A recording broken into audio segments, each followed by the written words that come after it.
Hello, you beautiful souls. I have to share this with you guys. It's just news update. The Eurovision, the EBU, rule changes for 2026. So they're changing the rules. It's about bloody time. But let's see what they're gonna change. Ta ta ta ta. The the juries return to semi-finals. Wow, I think it's a good thing. That's my honest opinion. The European Broadcasting Union, the EBU, has announced a series of updates to the voting rules for the Eurovision Song Contest 2026, aiming to strengthen trust and transparency and audience engagement. Let's say that again. The EBU has announced a series of updates to the voting rules for the Eurovision Song Contest 2026, aiming to strengthen trust, transparency, and audience engagement. The headline changes bring professional juries back to the both semifinals for the first time since 2022 and reduce the maximum number of televotes per payment method from 20 to 10 for Eurovision 2026. I would say that's already better. So 10 instead of 20. But I would say can even bring it down more than basically to 5 or something. But they just want to earn money, of course. I understand that. Juries return to the semifinals. From 2026, the Eurovision semifinals will once again use a roughly 50-50 split between juries and audience voting, mirroring the system already used in grand final. Professional juries of music experts will therefore help determine which songs qualify for the grand final at the 70th Eurovision Song Contest in Vienna. To support this, the size and composition of each national jury will change. Let me think. Size and composition of each national jury will change. The number of jurors in each country increases from 5 to 7, with a broader mix of professional backgrounds that can now include music journalists and critics, music teachers, creative professionals such as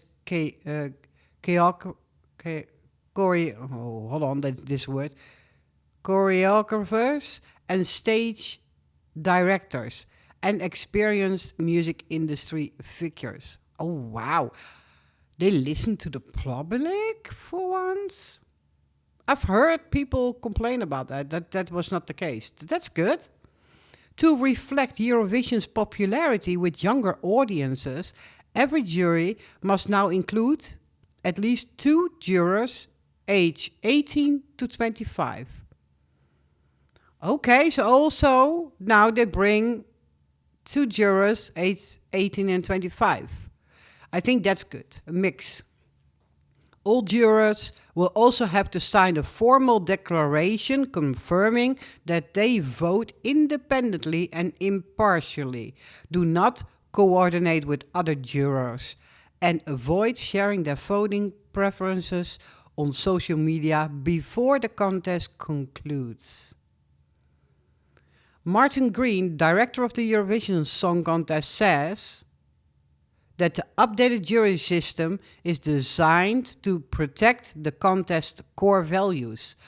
We've listened and we've acted, says Martin Green, and continues. Wow, finally time.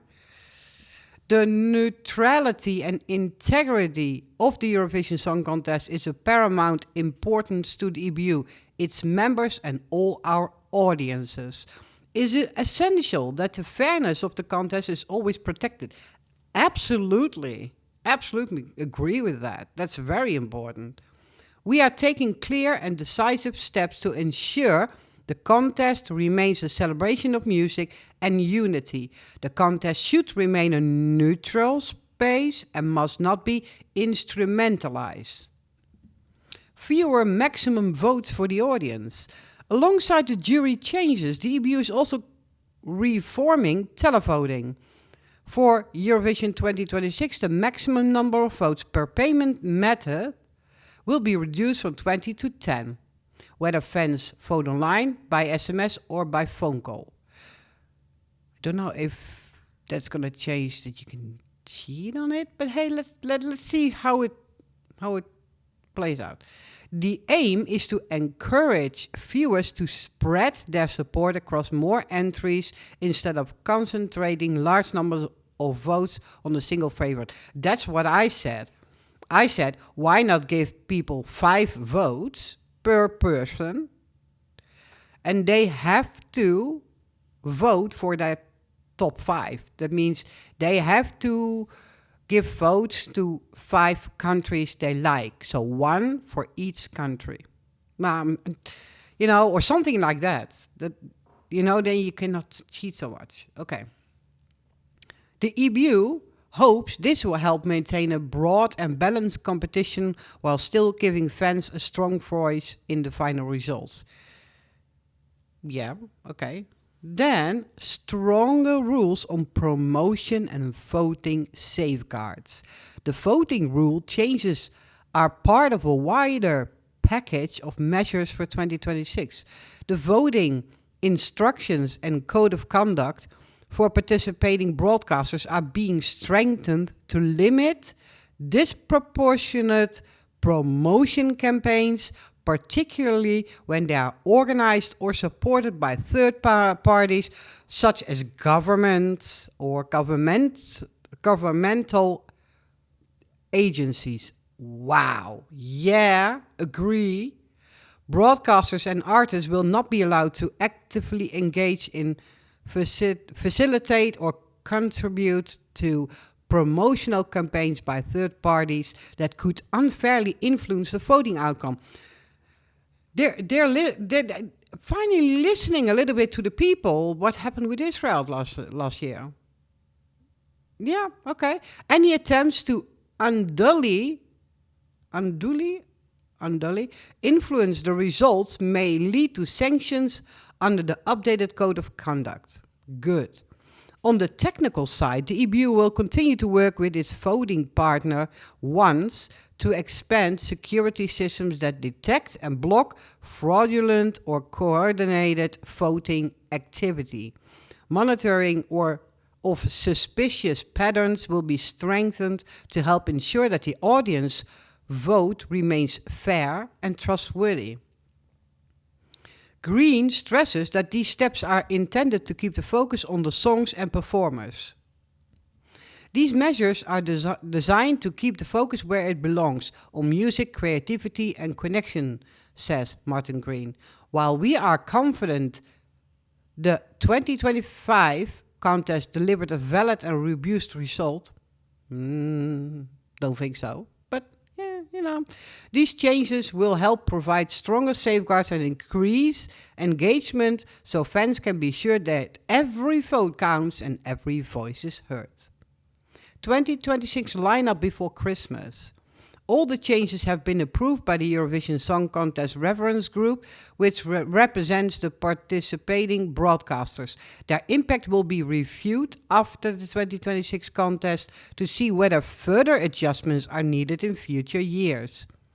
EBU members will discuss the overall package of measures at the General Assembly at the beginning of December, where they will consider whether the reforms sufficiently address their concerns without holding a vote on participation. Aha!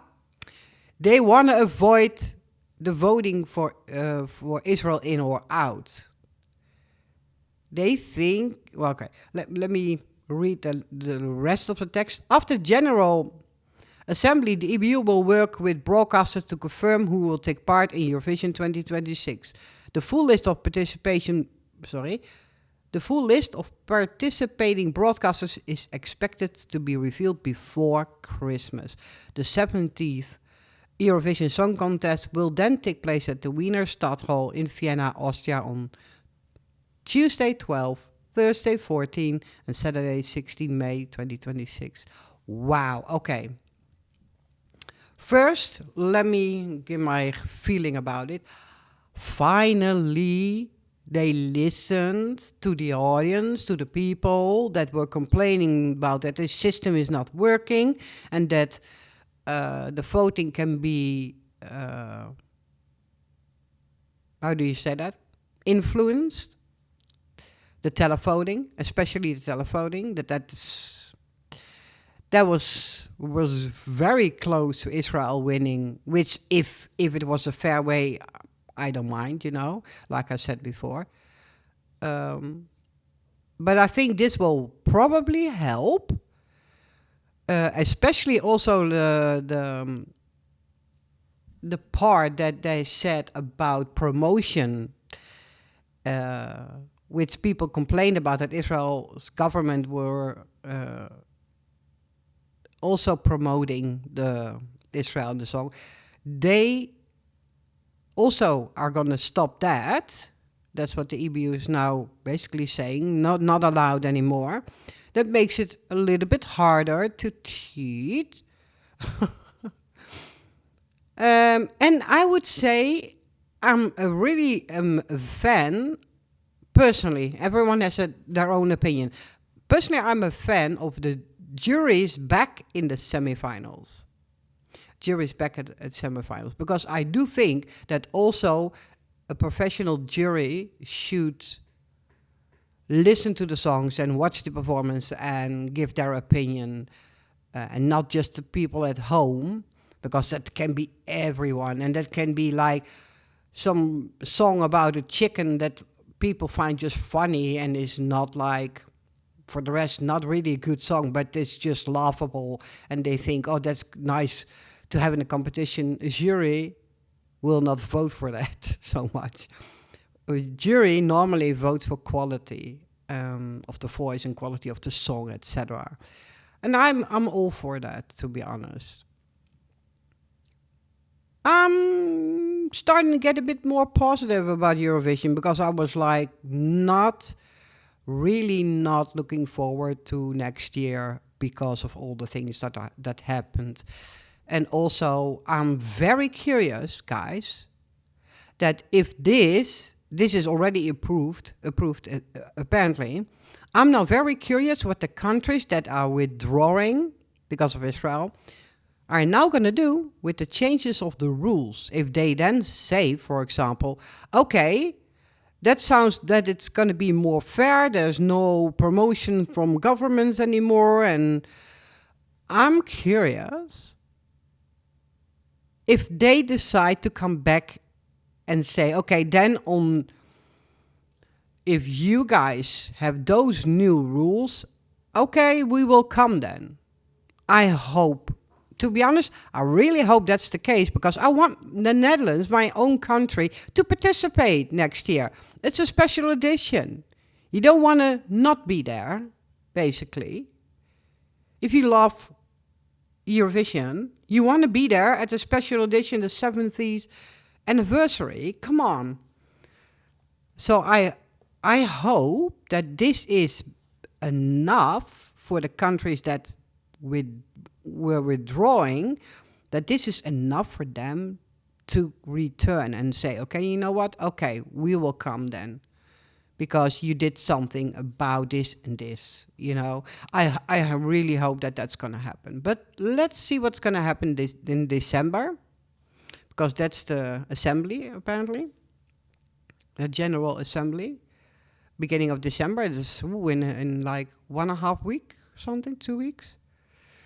I'm very curious to know if the Netherlands, Spain, Slovenia, Iceland, and there was one more, especially those four, if they will say, okay, you know what, okay, if it's going to be like that, then yeah, we're in again.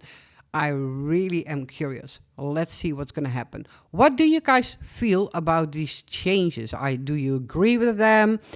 Do you feel it should be different? Do you feel there are more rules that need to change before it's going to be a bit more fair competition? Let me know in the comments below. I want to wish you a fantastic day with a lot of love, with a lot of peace, and with a lot of great music. See you guys soon. Take care. Bye bye.